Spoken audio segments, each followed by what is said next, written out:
ഈശോ പറഞ്ഞ പോലെ ജീവിക്കാൻ, ഈശോയുടെ വഴികളിലൂടെ നടക്കാൻ, കർത്താവിന്റെ പ്രമാണങ്ങൾ, ക്ലേശകരമായ ദൈവത്തിന്റെ പ്രമാണങ്ങൾ അനുസരിക്കാൻ, സന്തോഷത്തോടെ അനുസരിക്കാൻ നമ്മുടെ അകത്ത്, നമ്മുടെ ഹൃദയ ഫലകങ്ങളിൽ ദൈവത്തിന്റെ പവിത്രാങ്കുലങ്ങൾ, ദൈവിക നിയമങ്ങൾ എഴുതുകയും നമ്മളെ ശക്തിപ്പെടുത്തുകയും ചെയ്യുന്നു പെന്തക്കോസ്തായിൽ. അതുകൊണ്ട് പരിശുദ്ധാത്മാഭിഷേകം നമ്മൾ ഈ ലോകത്തിന് തെളിയിക്കേണ്ടത് നമ്മുടെ ശബ്ദ കോലാഹലങ്ങളിലല്ല, പരിശുദ്ധിയുള്ള ഒരു ജീവിതം കൊണ്ടാണ്. പരിശുദ്ധാത്മാഭിഷേകം ഈ ലോകത്തിന് പ്രൂവ് ചെയ്ത് കൊടുക്കേണ്ടത് വരങ്ങളിലല്ല, ഫലങ്ങളിലാണ്. വരങ്ങളിലല്ല. വരം വേണ്ടെന്ന് ഞാൻ പറഞ്ഞോ? വരം വേണം.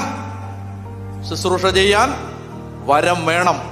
എന്നാൽ ഈ ലോകത്തിന് നിന്നിൽ ദൈവാത്മാവിന്റെ സാന്നിധ്യമുണ്ടെന്ന് മനസ്സിലാവുന്നത് വരങ്ങളിലല്ല, ഫലങ്ങളിലാണ്.